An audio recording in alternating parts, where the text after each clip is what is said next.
por enquanto. Tá ok, tudo bem. Deixa eu só achar o negócio. Bom, então nós estamos aqui reunidos para assistir a defesa de monografia do aluno Levi Gala Jacob, intitulada Análise Econômica Financeira do Uso de Resíduos Sólidos Urbanos para a Geração de Energia Elétrica. Fazem parte dessa banca eu, orientador João Batista Furlan Duarte, primeiro examinador, professor Roberto Neice Aline Teixeira, e segundo examinador, professora Adriana Pereira Nascimento. O Levi, ele tem em torno de 25 a 30 minutos para fazer a sua apresentação. Após isso, a banca fará a arguição.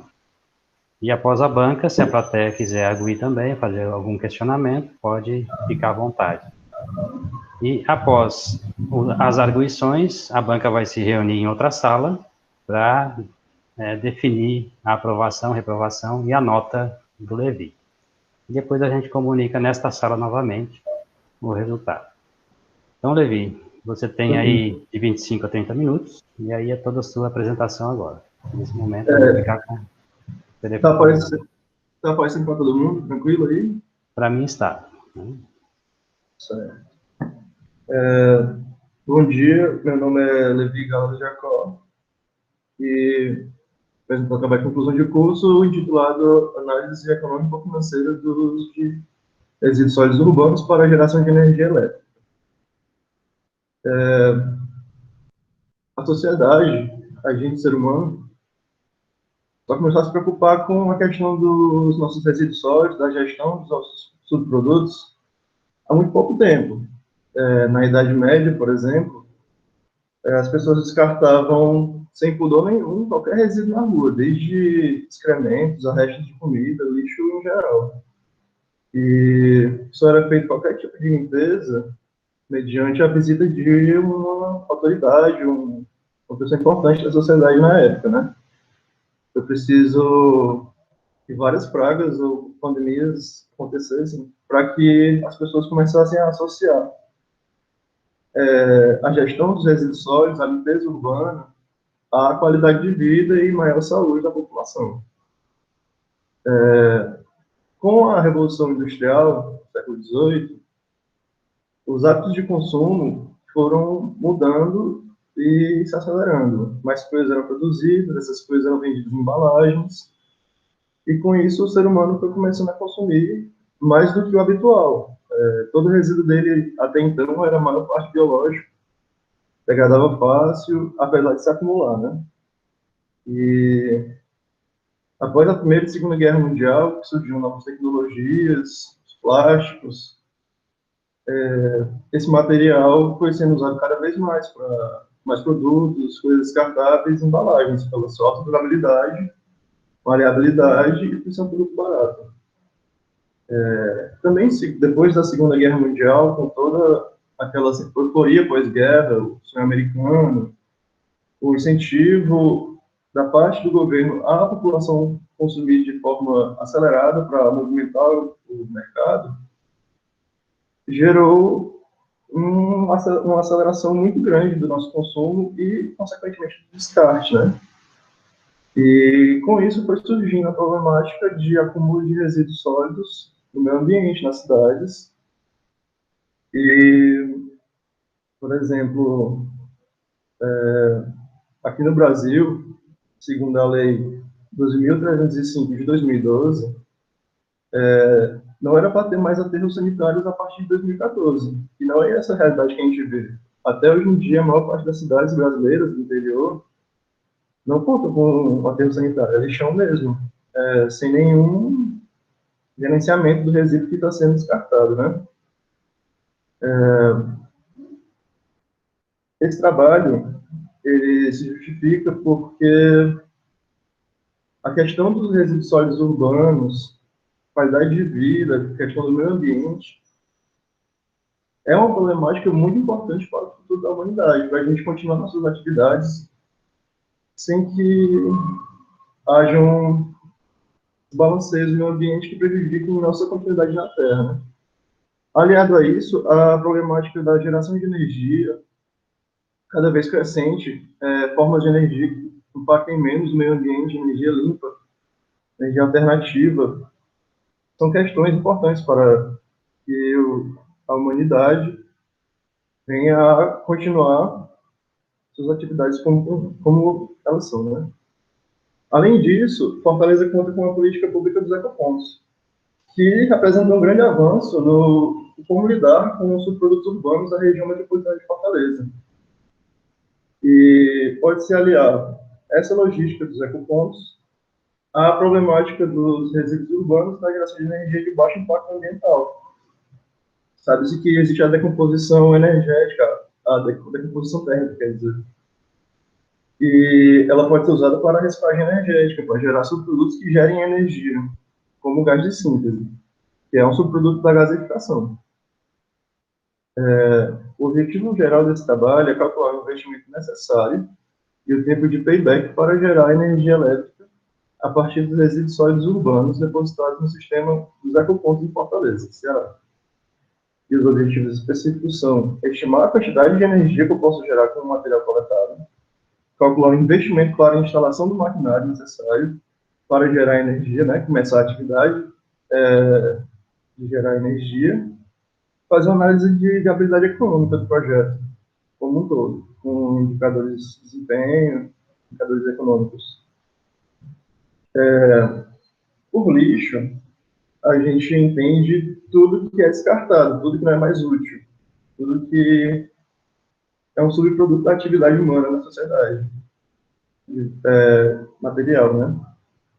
Aqui na figura 1, por exemplo, temos a praia de Iracema, após a noite de ano novo, tanto de lixo que se acumula, tanto de descarte que não é feito da forma correta, né? Entre 1997 e 2015, a população de Fortaleza, Ceará, cresceu 8,29%, segundo o IBGE, em 2015.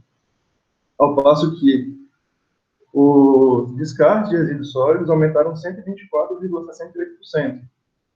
Ou seja, o crescimento do disparo, né? A quantidade de lixo cresceu muito mais que a população, ou seja, os hábitos de consumo eles cresceram no ritmo maior, né? Porque a população cresceu, gerando uma média de deposição de aproximadamente 150 mil toneladas por mês no ASMOP, que é o lixão, o aterro sanitário de Calcaia, que atende Fortaleza, né? Em Fortaleza, como eu já disse, temos os ecopontos. Esse é o ecoponto da Varjota. Já são 70 pontos de coleta em 58 bairros. Ao total, já foram coletadas, de 2016 a 2019, 125.270 toneladas de materiais de descarte não convencional, né? E os ecopontos trouxeram um aumento da taxa de reciclagem da cidade de 3,5% para 8%, no mesmo intervalo de ano, de 2016 a 2019. E para aumentar a sua captação de resíduos, os ecopontos contam com convênio com empresas como a Enel, Cages e a Edupol, né? Porque aí as pessoas trocam resíduos por descontos nas suas contas de luz, água ou crédito para transporte urbano, por exemplo. A reciclagem energética, ela se baseia principalmente nesses três pilares. A pirólise, a gasificação e a biomassa. Pirólise, gasificação e combustão, perdão. Sendo que a pirólise, os subprodutos principais são carvão vegetal, gás de óleo, gasificação é o gás combustível, né, que é o gás de síntese, e a combustão é energia térmica, basicamente, porque você está queimando de forma descontrolada a matéria. Aqui, por exemplo, temos fotos do gasificador que foi usado para esse TCC, por exemplo, a empresa Silex, lá do Rio Grande do Sul, forneceu. E aqui temos um esquema dos estágios da gasificação. Temos primeiro a zona de secagem, que é onde o material vai perder o excesso de umidade, para que na zona de pirólise ela sofra uma quebra química, termoquímica, né, mais eficiente. Na zona de combustão é onde há a concentração de calor da reação e a injeção do oxigênio e combustível, se preciso. E abaixo tem as zonas de redução, que é onde ocorre a oxirredução do material gerado para gerar os gases de síntese, que vão ser aproveitados para gerar energia. Para gerar energia de forma rentável, faz necessário que a matéria seja gasificada, ou isso vai sofrer pirólise, tenha um potencial calorífico inferior acima de 2.000 calorias por quilo. E a equação que vai me dizer quanta energia vai ser liberada é a carga térmica, a carga térmica dos resíduos vai ser igual a massa de resíduos vezes o poder calorífico inferior médio. Porque, por exemplo, posso jogar uma batelada só de plástico, por exemplo, mas pode acontecer de jogar uma batelada que contém plástico, papelão, restos de móveis, por exemplo, que é a mistura, né? Não vai ser um PCI tabelado, vai estar a média ponderada desses PCIs e das massas dos respectivos materiais. Temos aqui um esquema com os produtos primários, recuperação de energia e produtos secundários, das 3 formas de recuperação energética. Temos a gasificação da origem a gases, que podem sofrer síntese para virar químicos, metanol, amônia. Os gases podem movimentar motores, turbinas e caldeiras, que vão gerar energia elétrica, por exemplo. E aqui temos como foi baseada a nossa análise de viabilidade econômica. As considerações iniciais são que, para a geração eficaz, temos que ter um PCI acima de 2.000 quilocalorias por quilo. Por exemplo, o plástico, cada quilo de plástico possui 10.500 calorias. Para vocês terem uma ideia, 1 quilo de óleo diesel possui aproximadamente 9.400 quilocalorias por quilo. Ou seja, 1 quilo de plástico puro é capaz de fornecer mais energia que 1 quilo de diesel. A energia gerada vai ser revendida, né? O preço médio do quilowatt-hora gira em torno de entre 38 centavos e 97 centavos, dependendo do horário que você está gerando energia ou consumindo energia. E para análise financeira, primeiro a gente precisa estabelecer os custos iniciais para poder montar um fluxo de caixa. Para isso, a gente vai levar em conta o capital inicial, a depreciação, o custo de capital mobilizado, para fazer uma comparação, né? Os gastos com manutenção, custo de mão de obra, e a gente vai projetar um lucro da venda da energia, né? A gente tem que calcular a média de geração e multiplicar pelo custo médio do quilowatt-hora e vamos ter um lucro médio aí para poder fazer a técnica do local, que é o custo anual uniforme, e a gente vai botar comparando com o lucro para poder montar o fluxo de caixa. Uma vez montado o fluxo de caixa, a gente pode fazer a análise de investimento com indicadores como valor presente líquido, que é o valor presente das entradas menos o valor presente das saídas, a taxa interna de retorno, que é quando a taxa interna de retorno, a gente iguala o valor presente líquido a zero, e a gente encontra a taxa de retorno, e se ela for menor do que a taxa mínima atrativa, por exemplo, um fundo de investimento que queira se comparar, então não há viabilidade para isso, porque você vai ter um rendimento menor do que se você estivesse investindo puramente o montante acumulado, né? E faremos também a relação de benefício-custo, ou seja, quanto dinheiro eu ganho por cada unidade de dinheiro investido. E com isso, com todos esses indicadores e com o fluxo de caixa montado, podemos então estimar um payback time, que é o tempo necessário para que os ganhos do projeto se igualem ao aporte inicial. Vai ser feito payback simples. E para a metodologia, a área do estudo foi o estudo em si é exploratório quanto à possibilidade de geração de energia elétrica de forma rentável, utilizando os resíduos sólidos urbanos recolhidos pelos sistemas ecopontos, né? O levantamento de dados foi feito junto à Colimp, via telefone e e-mail, e eles enviaram todos os dados de 2016 até 2019, que é o período de funcionamento dos ecopontos. Lembrando que ele, hoje em dia, tem 70 unidades, mas ele começou com, por exemplo, 20. Então, os dados são crescentes, temos que botar isso em mente também, que não só houve uma maior deposição de resíduos nos ecopontos, mas a quantidade de ecopontos cresceu, né? A escolha do método de recuperação energética foi a gaseificação, devido ao perfil de subprodutos que esta gera, para a geração de energia. Nessa situação, foi ponderado que é mais eficiente a utilização de turbinas de gás, ao invés de usar uma caldeira, por exemplo. O rendimento médio de uma caldeira é 23%, o rendimento médio de turbina de gás é 53% a 55%.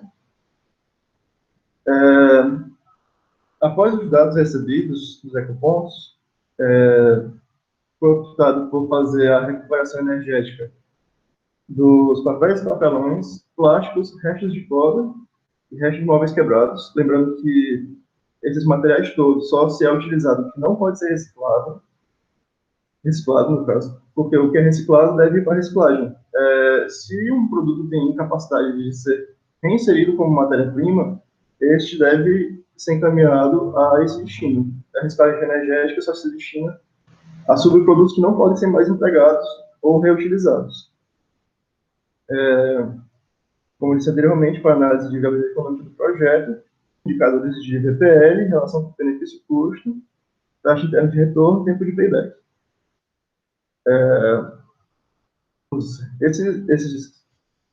Esse quadro 5 agora, que estamos vendo, eles são todos os dados fornecidos pela Column. Todas as classes de resíduos coletados pelos ecopontos, de 2016 a 2019. Está grifado em verde o que vai ser interessante para o projeto, né? São os plásticos, papel, papelão e descartes volumosos, que são, segundo a própria Colink, aproximadamente 40% cobre, 40% móveis quebrados, 20% resíduos não combustíveis, que não podem ser aproveitados para a geração de energia. Após essa consideração, aqui a tabela com os resíduos que vão poder ser usados, né? E percebemos que há um volume mais considerável em 2018 e 2019. Temos aqui a média mensal e diária de volume de resíduos a serem processados. E percebeu-se que eram cenários rentáveis 2018 e 2019. Eles possuíam resíduos que pudessem gerar energia suficiente para dar lucro, né? A escolha do maquinário foi baseada no método de reciclagem energética, no método da geração de energia com gás de síntese e na questão do volume diário, né? Entrou-se em contato com a empresa Silex, lá no Rio Grande do Sul, que recomendou o gaseificador G1T, que é um gaseificador com capacidade de 1 tonelada por hora, e a eles são aliados as 4 turbinas TS200 Silex em paralelo, para a geração de energia elétrica queimando, o gás de síntese, né? E o valor unitário desse conjunto, gaseificador mais 4 turbinas, é 3 milhões e 600 mil. Para a vazão que é preciso, com a quantidade de resíduos dos ecopontos, sendo precisos de 3 conjuntos de gaseificador mais 4 microturbinas, que dá um total de 10 milhões e 800 mil. Também foi consultado com a empresa os custos anuais, os custos de manutenção, né? É 50 mil por máquina, no caso, 150 mil para os 3 conjuntos, por ano, né? E para se chegar à quantidade de energia que pode ser gerada, a gente separou os resíduos sólidos urbanos em classes, né? E aí a gente pegou, no caso eu peguei, né? A vazão máxima deles, ou seja, a quantidade de resíduo por hora de cada classe, multiplicou pelo poder calorífico inferior correspondente. E aí esse valor, então, ele é multiplicado pelo fator de conversão de quilocalorias para watt e pelo rendimento da máquina que nos foi fornecido pela empresa consultada, né? Com isso, a gente tem a taxa de geração de energia por hora e com isso a gente tem aqui esse quadro 8, que é a potencial de geração de energia a partir dos resíduos sólidos urbanos, coletados no sistema Ecopom. Os dois cenários, 2018 e 2019, E aí temos aqui cada classe de resíduo, a quantidade gerada por hora, mês e ano, e o somatório de cada cenário, né, 2018 e 2019. Temos aqui que o total de energia gerada em 2018 foi 23.717.999,3 kW. Em 2019, 41.350.898,25 kW, o que nos dá uma potência instalada média de, em 2018, 2,77 megawatts e 4,78 megawatts em 2019. Né? Aqui temos o PCI de cada classe do material utilizado, a porcentagem média de umidade antes de entrar no gasificador e a porcentagem de volume em cinzas que este gera. Lembrando que após a gasificação, somente as cinzas vão para o aterro sanitário, ou seja, eu estou reduzindo o volume de descartes que vão ser encaminhados ao aterro, por exemplo, o ASMOC, que reduz a área necessária, o que reduz, por exemplo, como são só cinzas, você não tem a produção de chorume, por exemplo, e aí você não contamina o solo. No quadro 10 temos o fator de conversão de quilowatt para, ou quilocaloria para watt. A gente divide a quantidade de quilocalorias por essa constante que vai dar o número de watts. O rendimento do gerador de 53%, rendimento médio, e temos o tempo de operação necessário por mês para processar todos os resíduos coletados pela Copom. Em 2018, esse montante é de 242 horas por mês. 2019, 427 horas por mês. Para a produção, ou para o faturamento, para o lucro, né, a gente vai vender a energia que foi gerada e aí a gente vai vender, no caso, vende pelo preço, a gente fez uma média, né? Horário de pico você consegue vender mais caro, horário de baixa mais barato, fizemos a média, dá em média 60 centavos por quilowatt hora.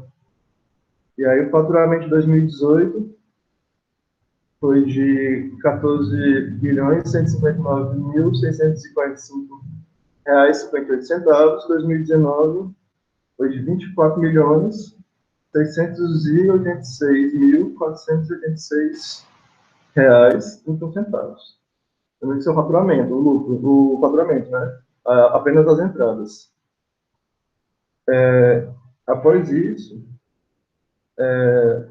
podemos montar o fluxo de caixa. Para isso, a gente tem que levar em consideração as despesas. Para despesas, consideramos os gastos de manutenção, as parcelas do financiamento, que seria feito para comprar o maquinário, e o salário dos funcionários. A manutenção é 150 mil por ano, como informado pela empresa fornecedora, e o financiamento foi feito pelo BNDES.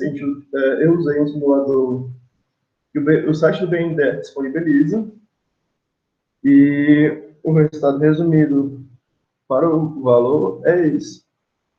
Do quadro 13, valor financiado 10.800.000, para pagar em até um ano, para ter menor taxa de juros, né? Prazo de carência de 6 meses, de 3 meses, desculpa. Juros total de 12,63%. E aqui temos o detalhamento do financiamento, né?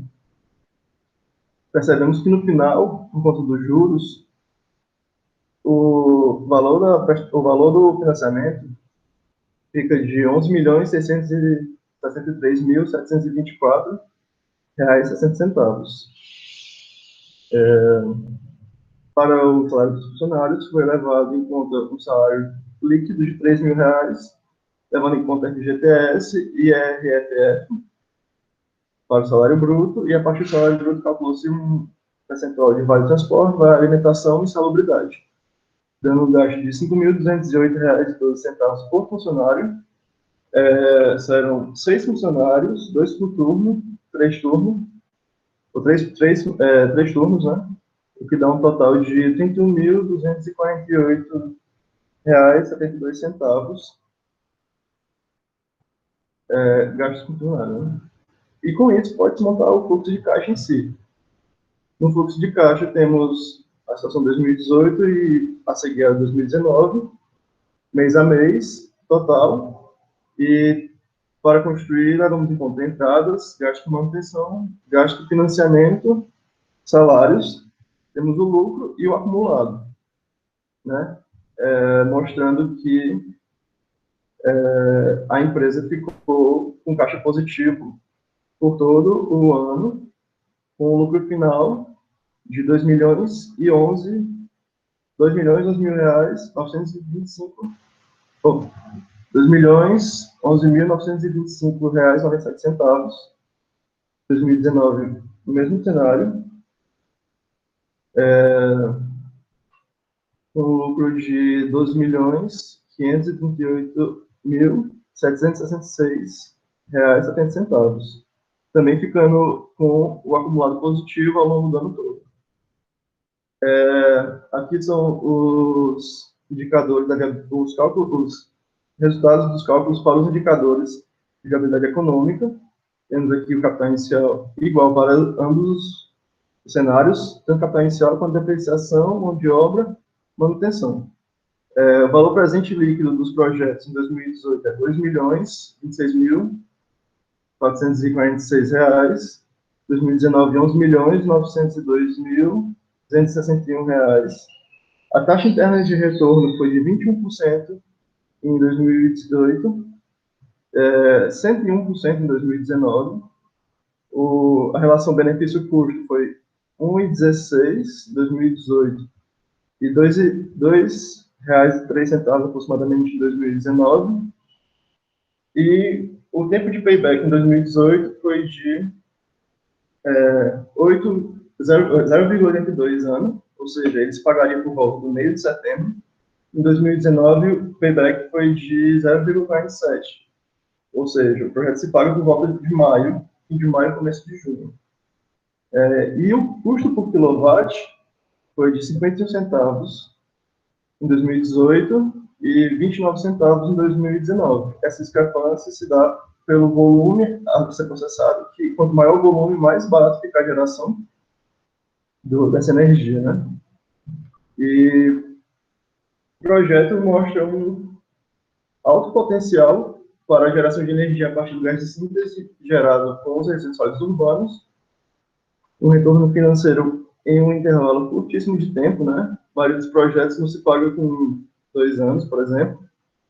E o projeto também tem uma folga para o crescimento da demanda, no cenário com mais volume, né, 2019, há uma folga de 14 toneladas por dia para crescimento. Pelo fato da gaseificação gerar gás de síntese, e este vai ser utilizado para gerar energia, ela também não é emissão de poluentes, e a instalação teve uma potência média de 2,78 megawatts em 2008, 4,9 megawatts em 2019, com geração também muito boa, um lucro teórico de 2 milhões em 2018 e 12 milhões e meio em 2019, né? Tem payback inferior a 1 ano, nos dois cenários, com um custo de geração inferior ao custo de venda, né, do quilowatt-hora. O valor do investimento final, ou seja, o valor do maquinário mais os juros do financiamento foi de R$ 11.662.734 reais 97 centavos, a ser pago em um ano, né? E esse modelo de geração de energia se mostra muito viável em diversas situações. Por exemplo, ele é ecologicamente sustentável e ele reduz a quantidade de resíduos que vão se acumular tanto nos centros urbanos quanto nos aterros sanitários, né, que é o descarte final. E é um modelo que ele ocupa pouco espaço, o maquinário realmente não precisa de muito espaço para ser instalado, a base de espaço que o maquinário precisa são 3 metros quadrados para a instalação de gaseificador. 3 gaseificadores são 9 metros quadrados. Só tem que tomar cuidado quanto à ventilação do espaço, né? Não precisaria gastar com terreno, por exemplo, para a instalação, pode instalar no próprio terreno do ecoponto. E não só isso, você pode empregar esse modelo, você pode botar em escalas menores até um gaseificador de uma potência menor até, e descentralizar, botar em várias unidades, em vários bairros, ao invés de centralizar assim, ou então em lugares com grande produção de resíduos, como os shoppings, universidades. É um modelo de geração de energia muito flexível e sustentável. Aqui algumas referências que foram usadas para esse trabalho, para esse projeto, né? E é isso, muito obrigado. Obrigado, Levi. Ótima apresentação. A partir desse momento, né? Alguns aqui, né? A partir desse momento, a gente passa para a eleição da banca. Aí eu deixo a banca decidir quem será o primeiro. Ladies first. Entendeu? Pronto. Decidido. Ai. Vamos lá.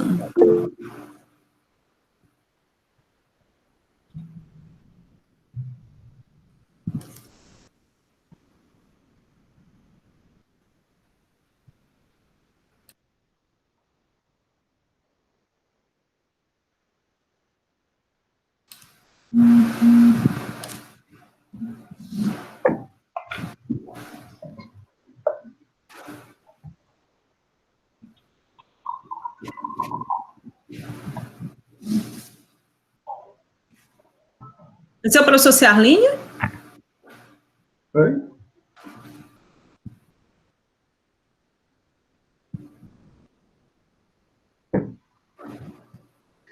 É a senhora, professora Adriana. Foi decidido aqui, unanimemente. Olhando aqui pro negócio do Adobe, desculpa, professor Ciarline. Então tá.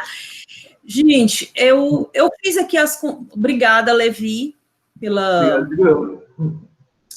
por você me chamar para a banca, né? Eu li seu trabalho, tem algumas considerações, tem várias considerações, né?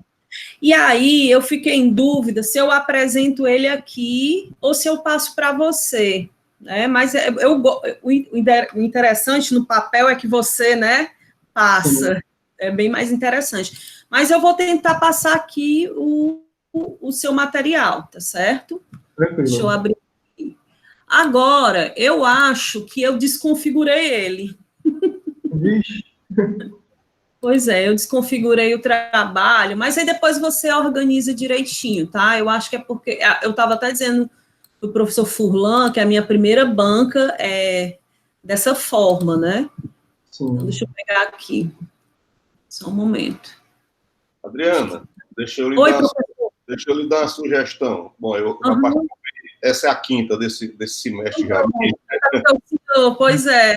Só a sugestão. Eu acho que você pode, porque é como eu faço, eu abro o arquivo dele com as minhas correções, e você pode abrir aí e ficar vendo na sua tela, e só para você, está aparecendo só o que você vai falando, está aparecendo na tela normalmente. E aí depois você manda o arquivo com as suas considerações, que eu vou fazer. As considerações estão todas marcadas em vermelho, amarelo, etc. Aí depois eu mando o arquivo, porque eu vejo assim, mais para poder a gente, vamos dizer assim... Agilizar, né? Agilizar, porque se a gente for passar página por página ou coisa assim, aí a gente fica se pegando a pequenas coisas, correções que tem que fazer. Né? É uma sugestão, mas... Não, eu vou fazer isso mesmo, professor Ciarline. Obrigada. Então, vamos lá, Davi. Davi não, Levi, desculpa. Levi, em relação à formatação, tá certo? Eu fiz todas as considerações, tá? Então, esse sumário aqui, ABNT, porque a gente coloca ele no Word, tá? Começando pelo resumo. Eu coloquei todas as considerações que eu achei pertinentes. Aí você vê com o seu orientador o que realmente é importante ser modificado. Você tem que voltar alguns verbos para o passado. Você não fez agora, né? Você não terminou sua análise agora. Então, tu presta atenção, dá uma olhadinha aí no resumo, tá certo? Seu trabalho está muito bacana, eu gostei, eu estive lá perto com você, sobre o seu trabalho, e você concluiu ele. Você deu uma olhadinha no resumo, que eu fiz algumas considerações. Em relação, aí tem figuras, tabelas, algumas considerações eu fiz, também para não me demorar, porque se deixar eu vou também longe. No resumo sumário, ele deve estar alinhado do jeito que a norma pede. Você dá uma olhada, porque a gente pega e joga no Word, tá? Eu até mandei tudo para os meninos agora direitinho, aí você dá uma olhada. Eu até fiz aqui, tá? Você deu uma olhada aí, mas tá tudo direitinho. Eu acho, Levi, eu não sei se foi para mim, mas digamos, introdução tem um espaço muito grande entre o 1 e a palavra introdução. Pode ter sido alguma coisa de formatação também. Eu não sei se aparece para você. Você dá uma olhadinha, tá? Certo. O Booker, a primeira citação, eu não encontrei ela nas referências. Você dá uma olhadinha, tá? Você dá uma olhadinha. Tem algumas, as que estão de verde, acho que é azul, verde, eu não achei, a grande maioria achei.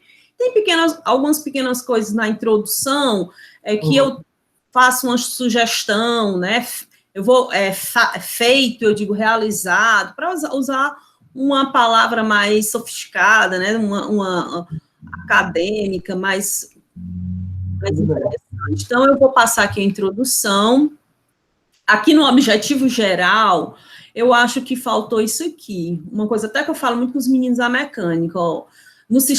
Calcular o investimento necessário e tempo de payback para gerar energia elétrica a partir dos resíduos sólidos urbanos depositados no sistema de aquapontos da cidade de Fortaleza, Ceará. Né? Em Fortaleza, Ceará, esse EN, eu acho que esse EN é que ficou, você vê direitinho, tá? Por mais localização. Tudo bem. Em relação à fundamentação, dê uma olhadinha nas citações também, algumas eu fiz considerações também, a gente não vai ficar aqui.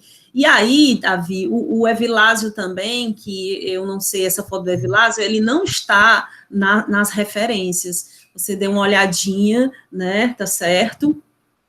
Eu acho que eu tinha botado a reportagem que eu tirei a foto, não foi a referência da foto em si. Ah, tá bom. Então você deu uma olhada, tá? Deve ter passado. É porque a mesma reportagem foi usada para uma citação da, se não me engano, em fundamentação teórica. E aí, como já estava essa fonte para a fundamentação teórica e a foto se encontrava nessa fonte, né?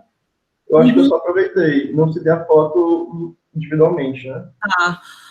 Assim, ó, nesse primeiro, no quadro 1 da página 20, eu vou fazer isso para todos. Tem um APUD de 2015. Aí eu pergunto a você, será que tem como você conseguir esse dado aqui sem ser a partir de um APUD?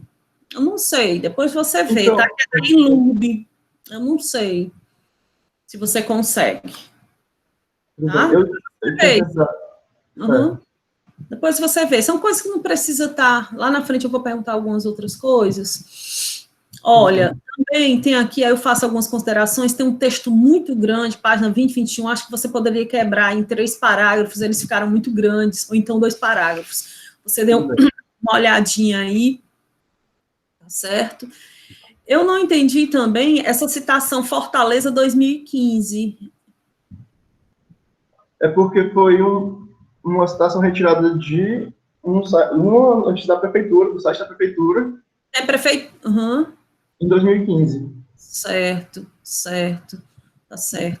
Uma coisa também que você poderia diminuir um pouco as figuras para que ela não fique do tamanho da margem, aí de repente ela pode ultrapassar. Quando você for fazer isso, como é que chama? Da formatação, né, você vai deixar direitinho.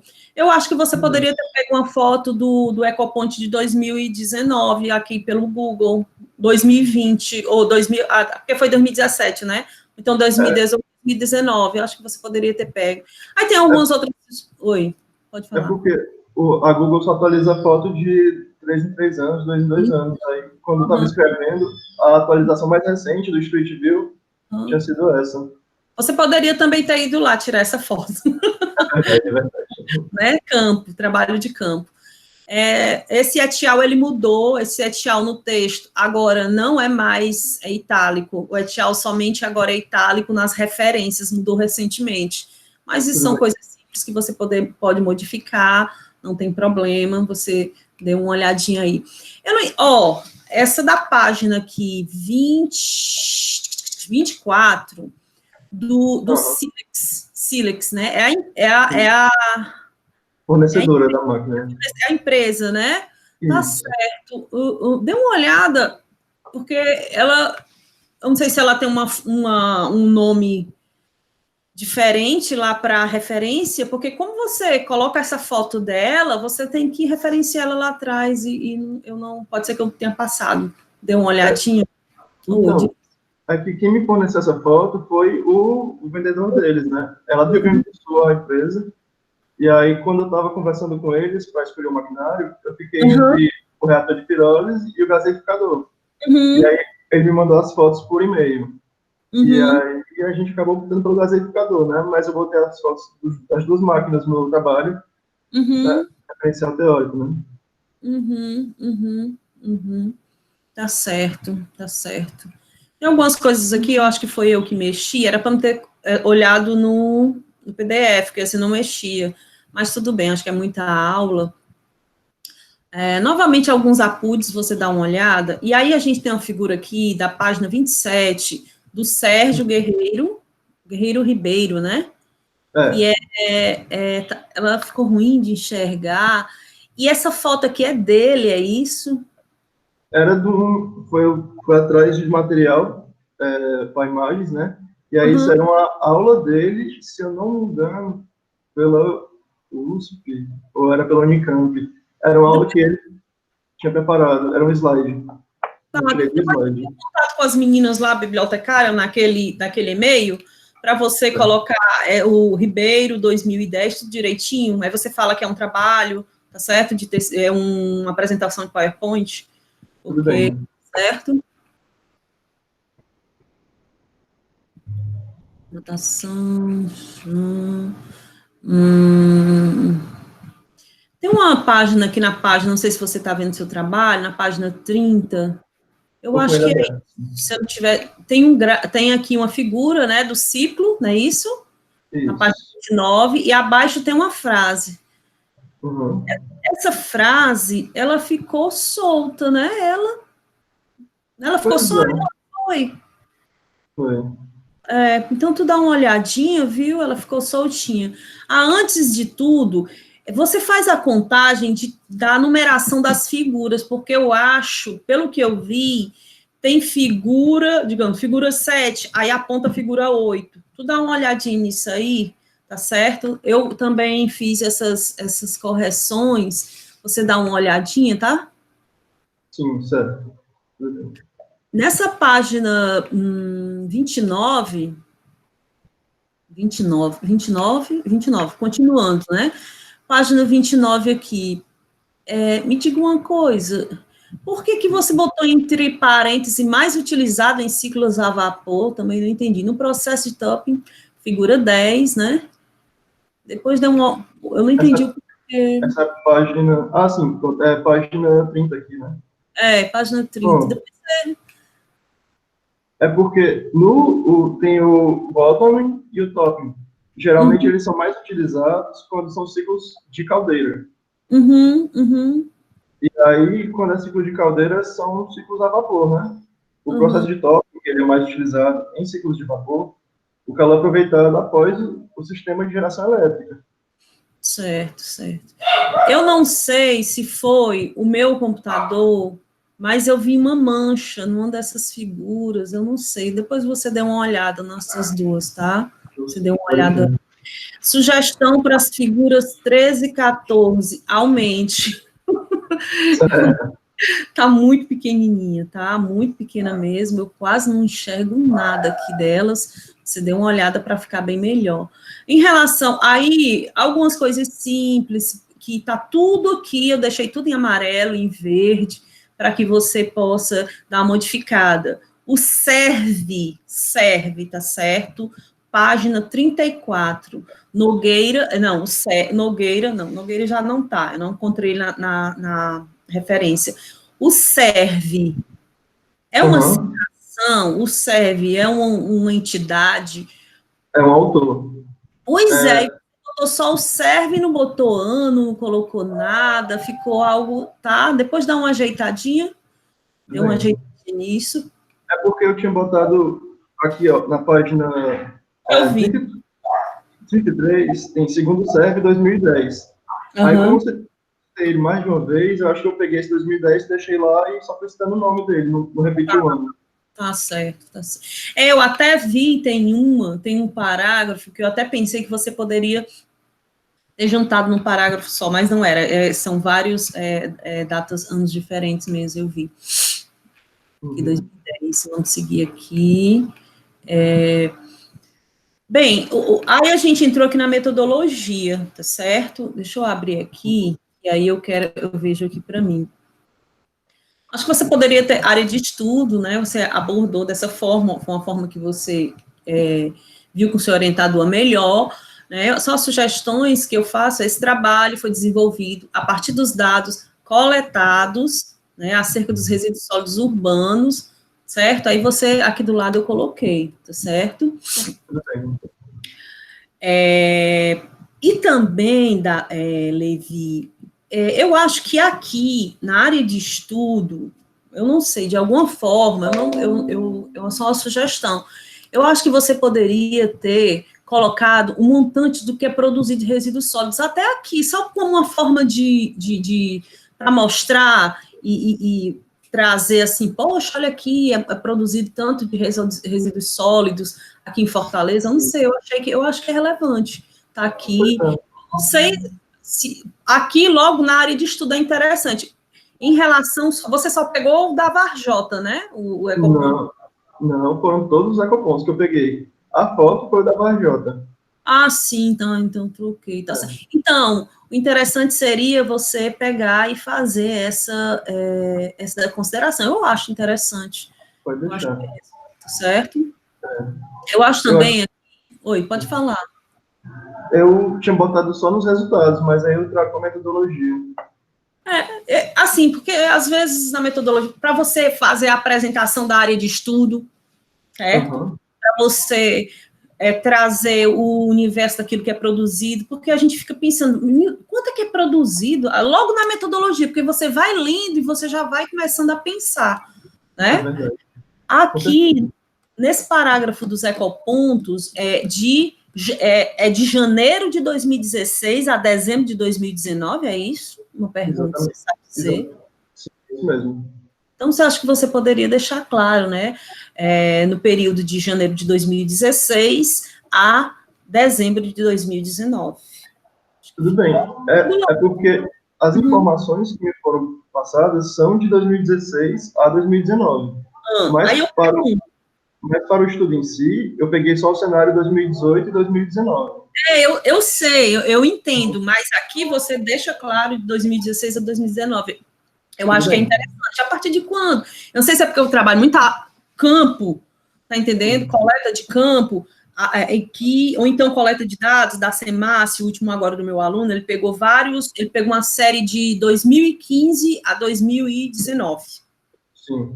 Né? Então, na hora que ele foi analisar tudo direitinho, aí ele teve que colocar, porque é interessante, alguém olha e diz, mas foi a partir do segundo semestre, a partir de março, foi em períodos a cada 3 meses, a cada 2 meses, eu acho que isso é importante, tá? Você utilizou o Excel, né, para você trabalhar, e aqui, escolha do método de recuperação, não vejo necessidade de colocar que foi via telefone, eu não vejo muito, não. Aqui na página 38, acho que você poderia ter deixado em tópicos esse parágrafo, essa parte. Leva-se em conta um montante inicial de investimento, ganho com venda. Poderia ter botado uns tópicozinhos, essa é uma forma, né? Aqui, o que foi que eu falei aqui? Calcula-se os indicadores mais importantes, né? Foram calculados, eu não sei o que eu quis falar aqui. Aí, certo, aí você entra aqui nos resultados da discussão, tá? Sim. Bem, você disse, e é claro aqui, que você trabalhou os anos, você trabalhou com os mais volumosos, você disse, os dados obtidos foram 2018 a 2019.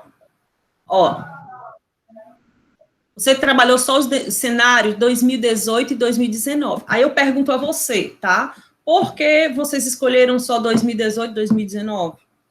Professor, porque, por exemplo, os anos anteriores, eles não tinham volume o suficiente para a geração de energia com as máquinas que essa empresa produz. É a única empresa do Brasil que produz esse tipo de máquina, e aí elas produzem máquinas a partir de 1 tonelada por hora de processamento.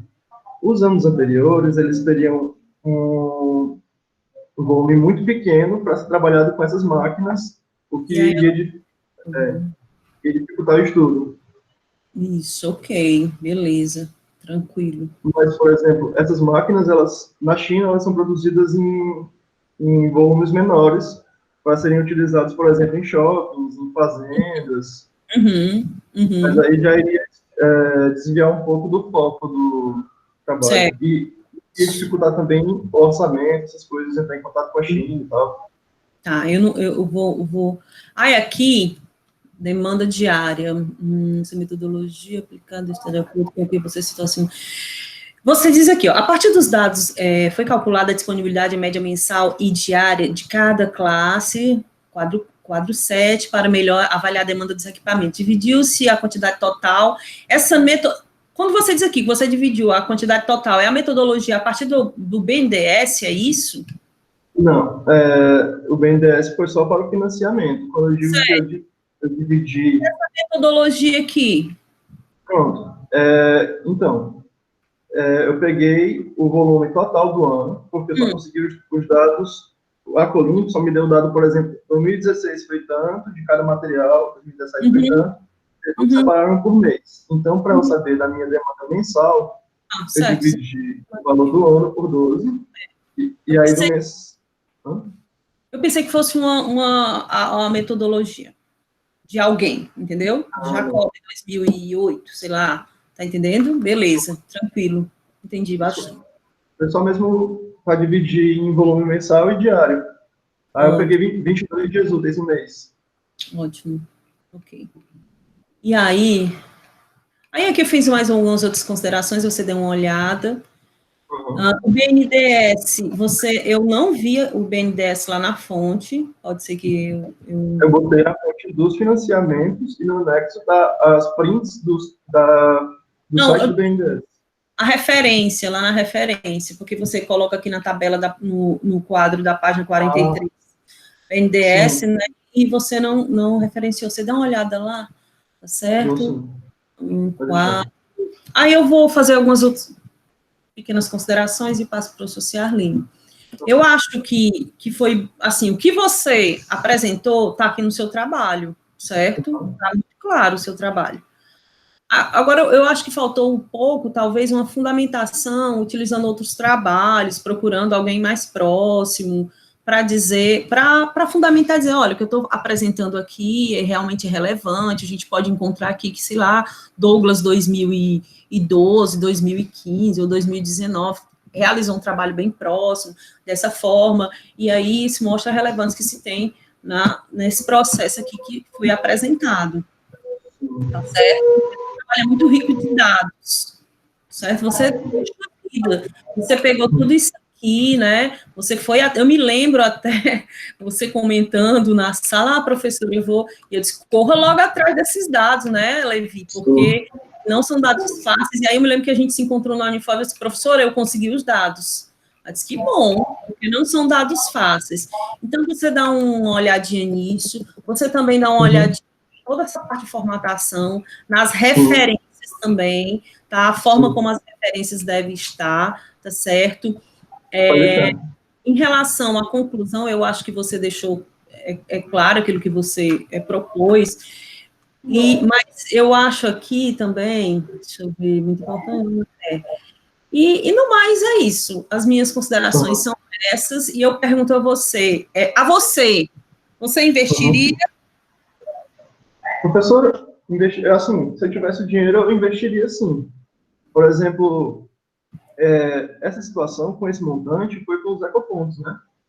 E se eu pegar o total total de resíduos dos ecopontos de 2016 a 2019 são 125 mil toneladas. E isso é muito pouco comparado, por exemplo, ao ASMOR, que segundo o gráfico que eu botei, o primeiro gráfico do trabalho é esse gráfico do ASMOR. A média mensal de 2015 é 150 mil, quase, toneladas mês.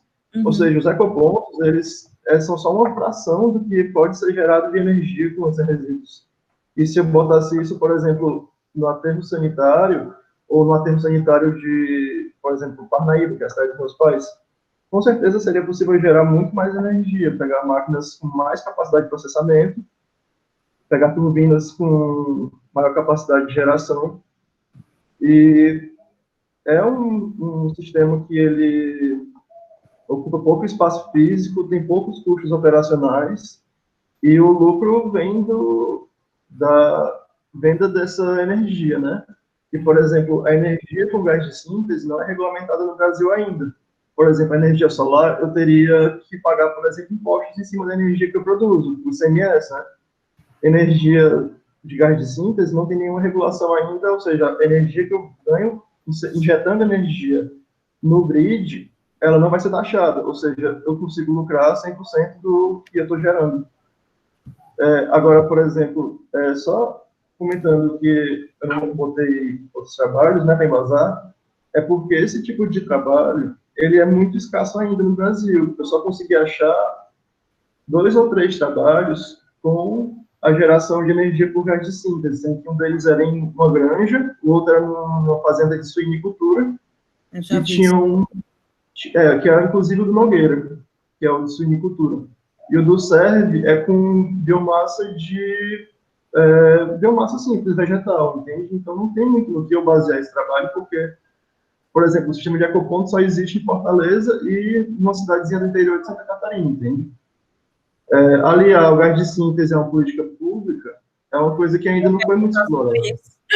Eu perguntava sobre essa possibilidade, política pública. Levi, muito obrigada. Eu sempre, só para finalizar, viu, professor Ciarline, professor Furlan, dizer assim, que eu sempre começo dizendo que a gente está aqui para lhe colaborar, né? Eu estou aqui para colaborar. Eu já fui banca com o professor Furlan, trabalho de um aluno. Então, a gente está aqui para colaborar. Faça suas devidas considerações. Eu acho que você poderia pensar futuramente numa publicação do seu trabalho, porque você tem dados, um estudo mais aprofundado, de repente uma publicação em uma revista, né, ver aí com o professor Furlan, eu achei bem interessante, bem bacana, principalmente uma coisa que eu acho que é muito importante, é que as questões ambientais também, elas vão entrar aí de uma forma, né, você é um futuro engenheiro. Depois daqui, você, né, já vai ser um futuro engenheiro. E o que mais se busca nas questões ambientais são a questão da sustentabilidade, né? A Terra, ela já não está suportando tanto aquilo que a gente tem produzido. Com certeza. Muito obrigado, Levi, muito obrigado, professor Furlan, e desculpe aí, gente, se eu demorei muito. Eu agradeço. Nada. Obrigado, professora Adriana, foi muito bom. Essas considerações, né? A gente está aqui para ouvir mesmo. Okay? Professor Ciarline, por favor, todo seu.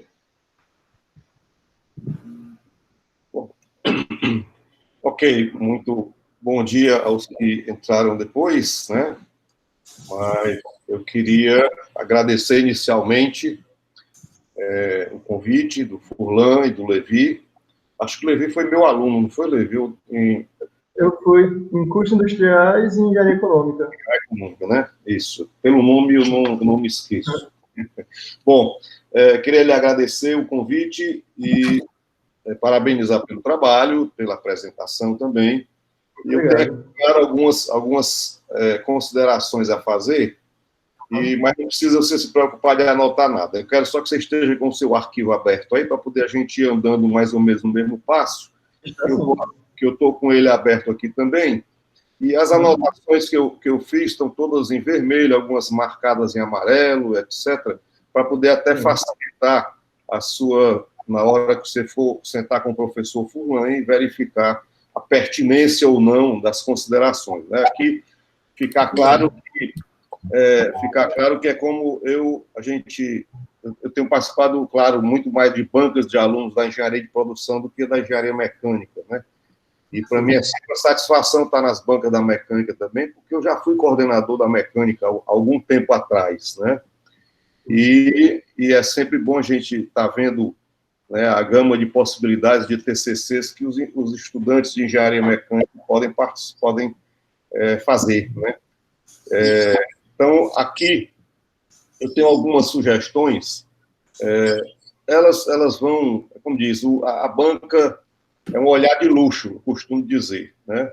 É um olhar de quem está de fora, porque a gente, como orientador, a gente olha, corrige, ajeita, sugere, faz o que tem que fazer, mas no final das contas ainda passa, né? Passa um S a mais, um O, um A, uma vírgula, e a banca vai estar atenta para isso, por isso que eu digo que a banca é um olhar de luxo de outras pessoas, né, para poder fazer comentários, para ficar, para melhoria cada vez mais do trabalho, né? São colaborações. E aqui fica, da minha parte já, né, a observação de que aqui apenas são considerações, são sugestões que aí cabe a você, juntamente com o professor Furlan, verificar a conveniência ou não de acatar as sugestões e tudo mais, tá bem? Então, eu fiquei à vontade de ver o trabalho, porque como eu ensino a disciplina de engenharia econômica, né, é um pouco da minha praia e aborda um pouco aborda também o uso de resíduos sólidos urbanos, que eu dou uma disciplina no nosso mestrado profissional de ciências das cidades, que é exatamente a gestão dos resíduos sólidos urbanos integrada, né? Uma disciplina do nosso mestrado de coisa. E foi a área que eu passei nos Estados Unidos 1 ano trabalhando, mas não com resíduos sólidos urbanos, era a parte de resíduos sólidos industriais. Tá? Então, aqui, claro que toda a parte técnica dos cálculos, né, do uso tecnológico, do aparato tecnológico, para poder ver a viabilidade técnica, né? Isso aí eu olhei, mas eu não tenho nem o que contestar perante, obviamente, a grande capacidade e conhecimento do professor Furlan, né? Que está há tanto tempo já conosco na Unifor e trabalhando lá no nosso NTC. Né? Então, obrigado, professor. Eu vou aqui... No resumo, eu fiz algumas pequenas considerações, até como a Adriana já colocou também, eu vou só comentando, não vou comentar algumas coisas. Quando eu passar o arquivo, você vai dar uma olhada. O que eu sugiro de correções, eu coloquei em vermelho, e aí você vê só. Tá? Uma das coisas é que você, ao longo do trabalho, você fala tempo de payback. Tá? O payback, a tradução do payback, tecnicamente, vamos dizer assim, é tempo de retorno, né? Sim. Tempo de retorno do investimento ou payback. Payback já significa tempo de retorno. Então, eu colocaria, quando você poderia falar tempo de retorno, entre parênteses, payback, algo desse jeito, para poder ficar. Porque tempo de payback, o payback é um tempo de retorno já. Né? Então, a gente colocaria retorno, ou seja, em quanto tempo eu vou ter o retorno do capital que foi investido. Né? Sim. Ok? Só algumas correções. Aí é como se diz um pouco na praia do que eu ensino, do que eu leciono. A Adriana já falou em relação ao sumário, eu dei uma ajeitada no sumário aqui em relação, não só a parte vamos dizer assim, do alinhamento, tem que estar tudo alinhado direitinho, um embaixo do outro, como também em ser negrito, né? Por exemplo, a introdução, a parte 1.1, 1.2, todas essas subseções, eles têm que ser em negrito. O que não é em negrito é o 231, 232, 233, aí eles são em itálico. Né? Mas, do jeito que ele está aqui, ele tem que estar no texto. Né? Então, no texto, ao longo do texto, eu marquei todos eles de vermelho, eu coloquei as letras em vermelho, já corrigido direitinho para você poder ver. Tá bom? Muito obrigado. Então, nós vamos andando. Fiz a correçãozinha ali no objetivo geral, onde tinha tempo de payback, tempo de retorno, entre parênteses, payback, etc. Tá? Bom, eu normalmente gosto, quando eu começo uma sessão e quando eu termino, eu dizer o que é que vem a seguir. Né? Então, aí é uma coisa do orientador. Aí cabe ao Furlan com vocês. Assim que você começa a fundamentação teórica, tem lá 2, fundamentação teórica. Aí, pá, caiu 2, problema lixo. Eu geralmente coloco, apresente sessão, apresenta, não sei o que, sei lá, alguma coisa assim. Nesta sessão apresenta a fundamentação teórica. Aí eu gosto de botar os tópicos que virão depois. Mas aí isso não tem nada que a norma obriga e diga que tem que fazer, tem muito do orientador mesmo. Então, é algo para você ver com o professor fulano. Do mesmo jeito que quando termina a sessão, terminou a fundamentação teórica, vai a metodologia, eu sempre gosto de colocar uma frasezinha dizendo que a seguir apresenta-se a sessão de metodologia, sei lá. Mas aí é uma coisa minha como orientador, tá? A formatação das figuras, tabelas, gráficos, o Levi tem que dar uma olhada, porque assim, a norma diz que você pode colocar tanto o título da figura da tabela e a fonte embaixo, o título em cima e a fonte embaixo, os dois podem ser centralizados ou então os dois à esquerda. Mas é a esquerda alinhada com a figura, com a tabela. Então tem vários que estão desalinhados, tem uns que estão no centro, o título está no centro, está centralizado, e a figura e a fonte está à esquerda, e alguns deles desalinhados, porque a figura ela é mais estreita, então o título, a fonte está lá na ponta, então tem que ver isso. Eu, particularmente, como engenheiro, sou muito cartesiano também, então eu gosto de colocar tudo centralizado, então, e está dentro da norma, né? Tá? Aí, nessa figura, logo, a figura 1 aqui do povo, do Evilás Bezerra, eu acho assim, eu não sei, mas a meu ver, a fonte deveria ser Bezerra, entre parênteses, o ano, 2020, 19, o que seja, e lá vai aparecer Bezerra, né, em maiúsculo, vírgula, ponto, ou Evilásio, e aí vai dizer Jornal O Povo, não sei o que, edição tal, ano tal, algo desse jeito. Então, seria só ver isso daí, tá bom? Então, tem alguns pequenos... Pronto, ó, o exemplo, só para tu dar uma olhada, se tu olhar o quadro 1, aí, Levi, na página 20, tem um exemplo bem típico, né? O quadro 1, tá aí, ó, o título do quadro 1 está centralizado. E a fonte está lá na esquerda, né? Fonte, tá lá na esquerda, né? Não é, se fosse a esquerda, teria que ser a esquerda alinhada com a parte da esquerda da figura, né? E aí tem que dar uma olhada na parte dos parágrafos, por exemplo, logo depois dela aí tem o descarte desenfreado, está faltando um parágrafo aí e tal. Eu, nos meus TCCs, eu tenho uma mania, eu já chequei, porque eu fico toda vez arengando nos TCC, arengando no modo de dizer, querendo que os alunos das bancas que eu participo façam como eu faço com os meus alunos, mas isso depende da norma, né? Então, por exemplo, entre um parágrafo e outro, eu gosto de colocar um espaçamento entre um parágrafo e outro. Ou seja, quando você entra no parágrafo, termina um parágrafo, você dá um enter, ele já vai puxar o parágrafo, né, o espaçamento do parágrafo, e vai deixar um espaço que a gente chama de automático. Eu chamo de automático. Né? Ou seja, fica entre um parágrafo e outro, fica, vamos dizer assim, para leitura fica muito mais agradável do que um parágrafo emendado com o outro. Mas isso é a norma. Pelo que eu saiba, a norma permite as duas coisas, né? Permite ser eles alinhados, e a norma não diz que não pode ser com esse espaçamento entre um e outro. Tá? É só mais questão. Aí você vê que o professor Fulano está muito acostumado com esse tipo de coisa de formatação, que ele vive submetendo o trabalho dele para revista e tudo. O problema é que cada revista, às vezes, tem as suas formatações específicas, né? Aí tem várias coisinhas que eu coloquei aqui para você, está em vermelho, você olha depois, em relação às citações e tudo mais. Eu vou descendo, porque eu quero ir, né, eu estou aqui com o cronômetro funcionando, estou com 7 minutos que eu estou falando, eu quero falar no máximo 20 minutos. Tá? Então, eu vou passar aqui toda a parte o que tem de correção na parte da revisão, exatamente são essas coisas, mais de formatação, algumas coisinhas de português que a gente tem mania de corrigir, e alguma citação, por exemplo, lá na 33, você falou do Belgiorno, é um italiano aqui, e faltou o ano, que é 2003, ou era, não, é porque acho que você tinha botado entre vírgula, Belgiorno, vírgula, 2003, vírgula, na verdade a gente bota entre parênteses, né? A gente bota entre parênteses, tá? Então nós estamos estou lá no 84, na página 33, da viabilidade econômica, tá? Eu vou passando aqui, vou descendo, vou passando, as despesas, etc. Beleza, na página 35, Levi, esse parágrafo aí que tem, após as considerações anteriores, segundo Servia, aí bota entre 2010, né, tem que aparecer sempre a data, pode-se determinar com certa segurança um fluxo de caixa e pode-se avaliar avaliar a viabilidade econômica baseando-se nos seguintes indicadores. É assim, os indicadores são o resultado da aplicação de um método de análise de viabilidade econômica.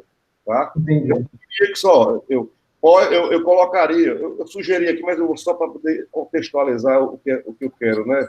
Então, um fluxo de caixa pode, com certa segurança, determinar um fluxo de caixa e, eu colocaria, avaliar a viabilidade econômica pela aplicação dos métodos de análise de viabilidade econômica de investimentos, entre parênteses, VPL, TIR, RBC, Payback, a seguir apresentados, porque aí depois você apresenta isso. Porque eles são métodos, são modelos, são métodos matemáticos, científicos que foram desenvolvidos que lhe dão como resultado um indicador. Né?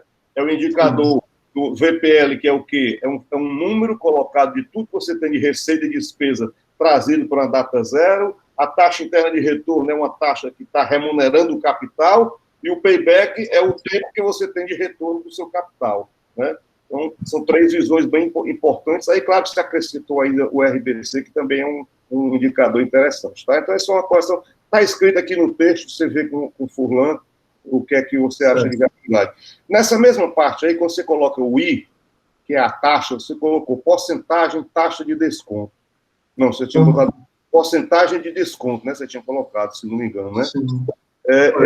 Eu tiraria essa palavra porcentagem, porque, na verdade, porcentagem é o quê? Você está dizendo que a taxa é uma taxa percentual. E você já botou lá percentual. Eu colocaria taxa de desconto entre parênteses percentual, e aí eu botaria também, ou taxa mínima de atratividade, porque aqui, quando você trabalha com VPL, a taxa de juros que você utiliza para calcular o VPL é a TMA, né? A taxa mínima de atratividade. Você estudou isso comigo lá em cursos, lá em engenharia econômica, né? Com certeza. Muito bem. Ok, então eu colocaria aí só para ficar mais adequado. Do mesmo jeito, tem uma correçãozinha quando você fala da TIA aqui, né? Porque você fala que projetos são considerados viáveis quando a TIA é superior à taxa de juro mínimo atrativo. Vamos dar o nomezinho que é conhecido mesmo, né? Superior à taxa mínima de atratividade, entre parênteses, TMA, para o projeto. Fica, tecnicamente, dizer assim, mais adequado, tá?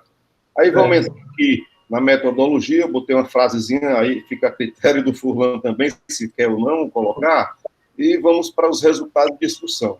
Aqui eu queria só ver o seguinte, aí tu vê com o Furlan, né, Adriana, porque, pelo que eu saiba, nós no semestre, antes de começar esse semestre, nós tínhamos fechado mais ou menos um padrão dos nossos PCCs, e que essa seção 4 não se chamaria mais resultados de discussão, seria desenvolvimento, até para poder adequar o pessoal que faz estudo de caso, que é o meu caso, por exemplo, meus trabalhos de TCC todos são estudos de caso, né? Então, professor, é porque o Levi, ele foi do semestre passado, aí não tinha batido, a reunião foi depois. É porque... Já tem, o dos meninos não tinha, não. O modelo entendeu? que eu recebia era com o resultado da discussão, o modelo que o professor Clídio mandou. Pronto. Então, beleza. Mas esse semestre já está, viu, professor Ciarline? Não, mas a decisão que nós tomamos, Adriana, no final do semestre passado, nas reuniões que nós resolvemos, valia para quem fosse fazer o TCC nesse. É porque no 2 a gente... Um ou dois. É o professor Clídio que está com os meninos. O professor Clídio que está com os meninos, eu não estou com eles. Acho que... sim. Entendeu? Eu vou falar com o Clídio depois. Tudo bem, tranquilo. Mas aqui é só questão de termo, né? Uhum. Bem. Ok, então vamos descendo aqui, o Levi. Estou passando o teu trabalho, tá? Uhum. As tabelas, os quadros, legal. Rapaz, então, imagina a trabalheira que você teve, né? Até porque aqui é muito interessante porque você teve todo um levantamento dos custos, o cuidado, né, das despesas, os custos, o investimento. Eu imagino a trabalheira que deu para poder fazer isso mesmo. E aí foi interessante porque você utilizou a tabela de financiamento lá do BNDES, né? E eu quero só te perguntar aqui, no quadro 13, Levi, que tem aqui, página 43, nesse quadro, ele coloca a taxa de juros final 12,63%.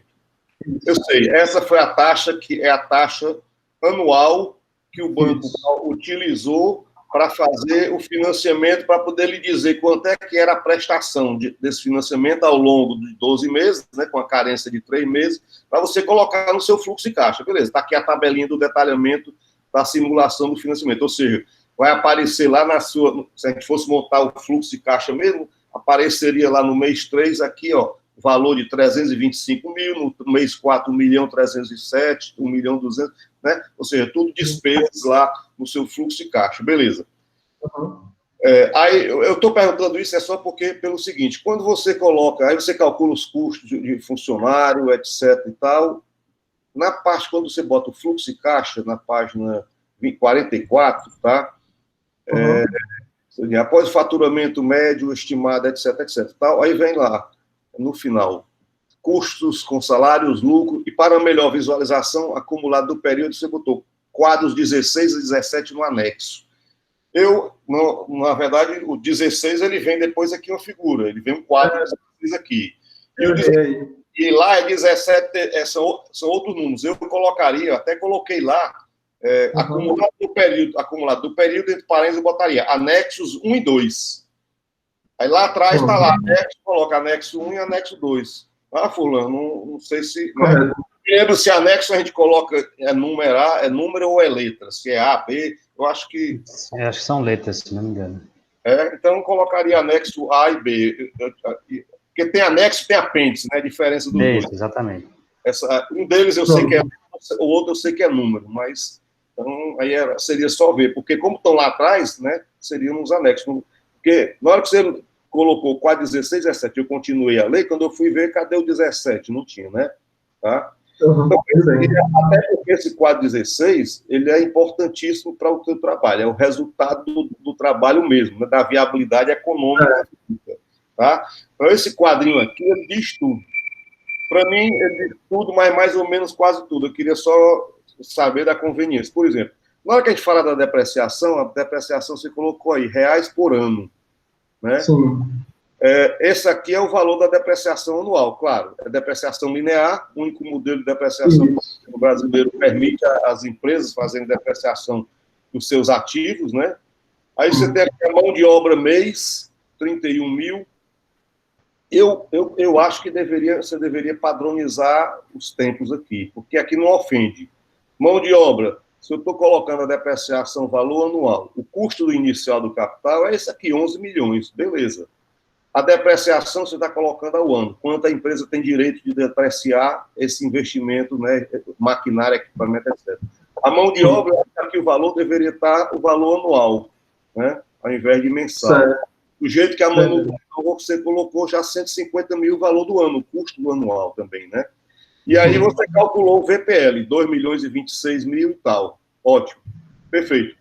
Eu queria só que, eu acho que seria, primeiro, se você achar conveniente o fulano, primeiro de colocar realmente a mão de obra reais por ano, e aí corrigiria os valores anuais, e eu acrescentaria aqui, antes do VPL, eu acrescentaria uma linha, fulano, para dizer a TMA. TMA, parênteses em percentual, que eu preciso informar qual foi a taxa de juros que foi utilizada, né? Qual foi a taxa mínima. Porque quando eu calculo o VPL, eu utilizo uma taxa de juros para calcular o VPL. E eu preciso informar qual foi a taxa utilizada. Né? Eu esqueci, tá no Excel. O Excel tem essa informação. Eu tinha usado a taxa que estava, se não me engano, era o CDI de dezembro de 2019, que era 3,7. É exatamente o que eu acho que você tem que incluir aqui na linha, uma linhazinha dela, e no texto também, dizer que considerou uma taxa para o cálculo do VPL, etc. Aqui mesmo, onde tem na página anterior, onde você botou análise de viabilidade econômica, com fluxo de caixa montado, pode-se extrair as informações, etc. Os indicadores levados em conta foram, aí bota eles todinho. Eu acho que pode colocar aqui que vale, sei lá, vale ressaltar que a taxa mínima de atratividade utilizada foi de tantos por cento ao ano. Tem que ser ao ano porque seus cálculos são anuais, né? Tá bom? Para poder ficar uma informação clara. Eu pego minha calculadora financeira, jogo aqui e calculo, sei qual é a TMA que utilizou, né? Mas, tá bom? E do mesmo jeito, na hora que você colocar onde tem a TI, aqui, do jeito que você está colocando as coisas que em reais por ano e etc., eu colocaria aqui o VPL, tudo bem, já está em reais. Mas aqui, a TI, eu colocaria ao ano, né?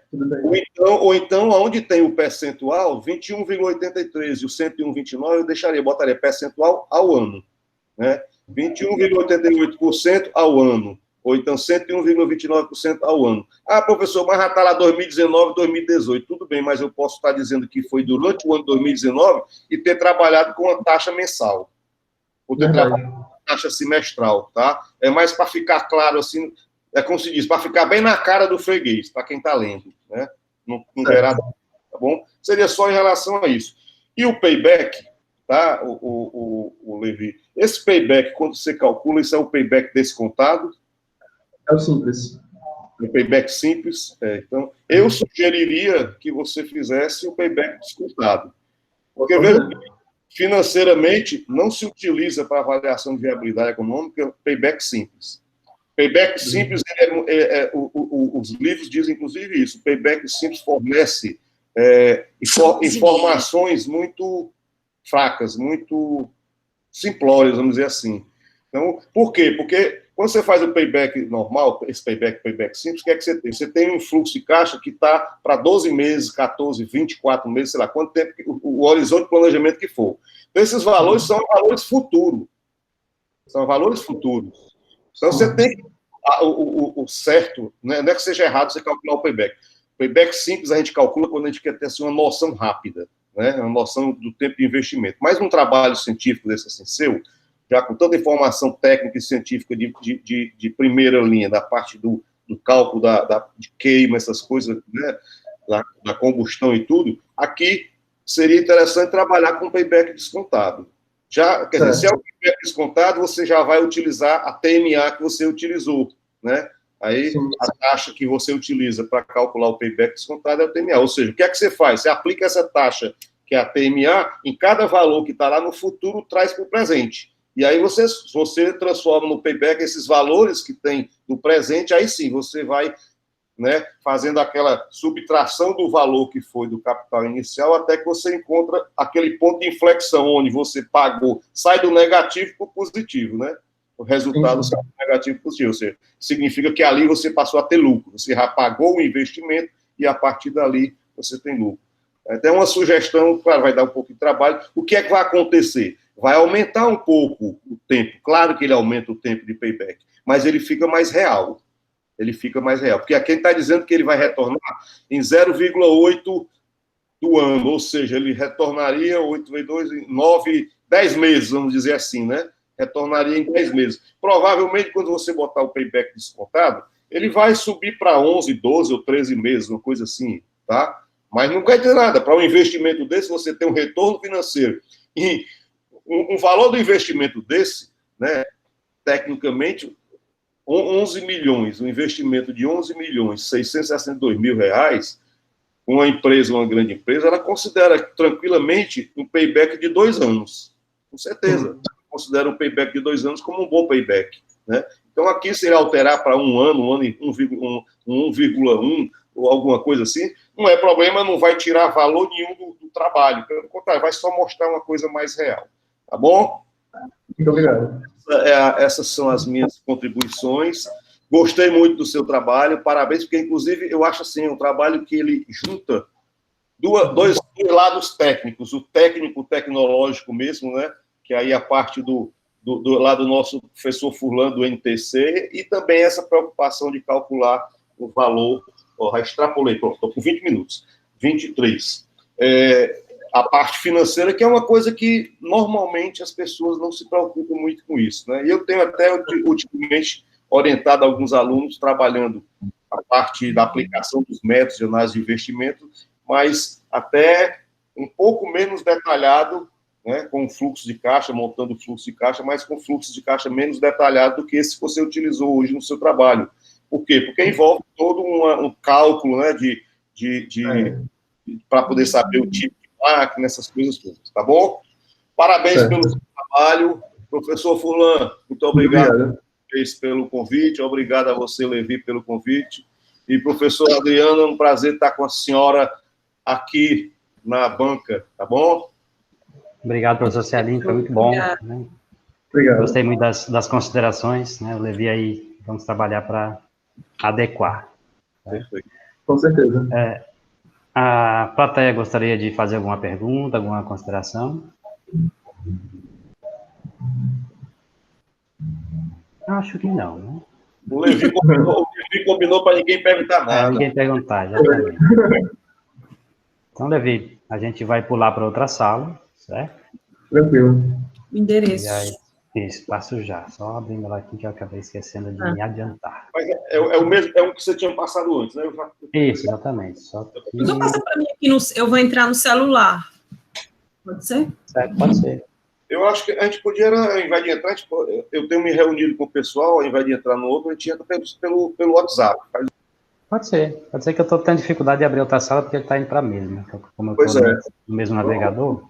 Tu liga que eu também não sei mais como é que coloca 3 pessoas no Zap, mas eu sei que pode. O segredo é, Adriana, a gente fecha o som e o vídeo, né? Então vou fechar logo aqui. Fechar o porque aí o vídeo pode estar a gente Pode arregalando fazer os olhos, né? a leitura labial. Fecha o vídeo e fecha o som, é só isso. Tá?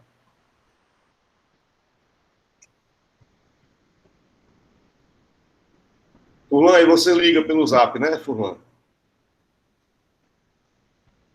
Estou tentando fazer o vídeo. Deixa eu ver aqui.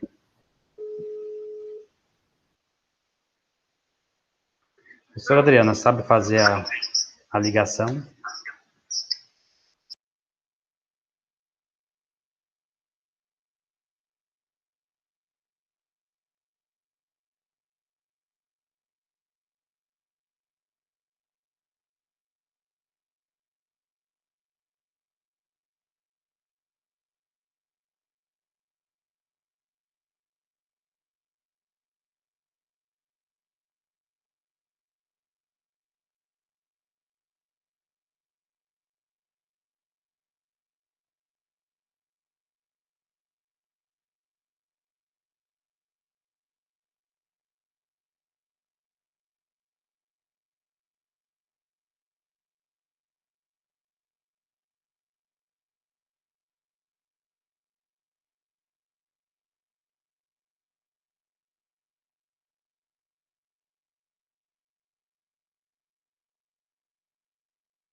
Levi, cadê você, Levi? Não. Opa, estou aqui. Levi, depois de uma discussão ferrenha, certo? Aprova, não aprova, aprova, não aprova, aprova, não aprova. Seu TCC foi aprovado com nota 9,5, certo? Uns parabéns. Muito bem. Muito obrigado. Muito obrigado. E agora resta a gente fazer as considerações da banca, né? Fazer as correções, e aí depois você entregar. Certo? Só que para você entregar, a gente vai precisar da folha de assinatura. Okay? Vai demorar um pouquinho ainda. Certo? A gente vai ter que mandar para um, pegar do outro e... Tem que ver aí para demorar. O professor Furlan, ele tem tempo, né, para entrega disso aí? Tem, não, o tempo tá bem tranquilo. Até dia 17, né, de julho, para entregar. Ah, tudo entendi. Só não aconselho a fazer logo, certo? Quando tá quente. Vou fazer essa semana já, fazer... E aí só fica no aguardo aí, mas acho que nessa semana mesmo a gente já consegue a folha. Furlan, só uma pergunta. Você quer que eu mande o meu arquivo com as minhas sugestões? Eu mando para o Levi ou mando para você e você passa para ele, para você dar uma olhada? Para mim, o Levi é tranquilo. Eu sei que ele vai fazer, certo? Mas você pode mandar para os dois. Mande eu mando para ti, cobra para o Levi. Não tem problema. Beleza. Manda para a professora Adriana também. Tá certo. Eu mando lá para ele. Obrigado. Então, acho que encerramos. Parabéns. Muito obrigado. Parabéns ao Levi. Levi, eu tenho só uma sugestão, tá? Porque eu faço muito trabalho, quando eu pego dados assim da SEMASSE, da SELMA, de órgãos. E foi muito interessante que o último trabalho, o meu aluno foi lá deixar o TCC, porque ele pedia, porque ele assinou lá um termo, a gente assinou, né? Não sei se você chegou a assinar. E a mulher disse assim, olha, muito obrigado, porque é difícil o pessoal vir aqui e trazer um documento. Achei tão bacana isso, sabe? Porque eu vou enviar para a Colimp, então, o PDF final. Isso. Eu agradeci já. Liguei foi o Igor, da secretaria da Colimp. Pronto. Aí veja lá essa parte documental, que é interessante, é bacana a gente ter isso aí. Beleza? Beleza. Obrigado. Obrigado a todos. Também obrigada a todos.